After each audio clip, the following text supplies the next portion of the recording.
Në Bashkinë Shkodër ka mbërritur një shkresë e Agjencisë së Zbatimit të Reformës Territoriale. Roland Çomo, specialist tek sektori i studimeve dhe koordinimit të investimeve bashkiake në Drejtorinë e Planifikimit, Koordinimit apo Monitorimit të Investimeve, shpreh se do të krijohet një grup pune për riformulimin edhe një herë të adresave. Çomo nënvizon se në këtë mënyrë i hapet rrugë një procesi mjaft të rëndësishëm, siç është ai i digitalizimit. Bashkinë Shkodër ka mbërrit edhe një shkresë e Agjencisë së Zbatimit të Reformës Territoriale, nga drejtoria e përgjithshme, ku do të ndërtohet një grup pune për risaksimin dhe ose riformulimin edhe një herë të sistemit të adresave. Besoj se po shkojmë drejt digitalizimit të sistemit të adresave.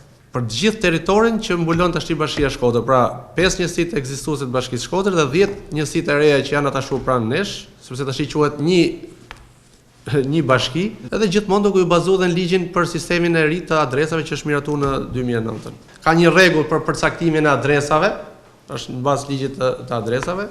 Çomo cilëson pozitiv procesin duke theksuar se çdo banesë dhe familje do të ketë numrin përcaktues me anë të një rifreskimi. Çfarë konsiston kjo? Kjo do të thotë që digitalizim kuptohet nga gjithë që do të thotë që bashkohen të gjitha ndërtesat, godinat e mëdha që janë këtu, do të ketë çdo familje do të ketë numrin e vet.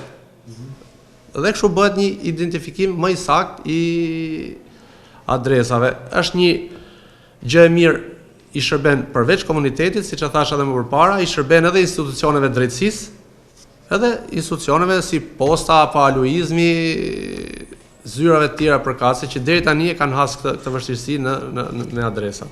Drejtoria e Planifikimit, Koordinimit apo edhe Monitorimit të Investimeve pranë Bashkisë Shkodër informon ndër të tjera se ky proces rifreskimi nuk përkthehet në ndryshim sërish të emërtimeve, pasi ky proces ka përfunduar prej kohësh në të gjitha akset kryesore apo dytësore në qytetin e Shkodrës. E njëjta drejtori pranon se ka pasur pakënaqësi për ndërrimin e emrit të disa rrugëve të vjetra nga banorët të zonave, ndërsa përcakton se ka një rregull ligjor për një ndryshim të mundshëm të emërtimeve.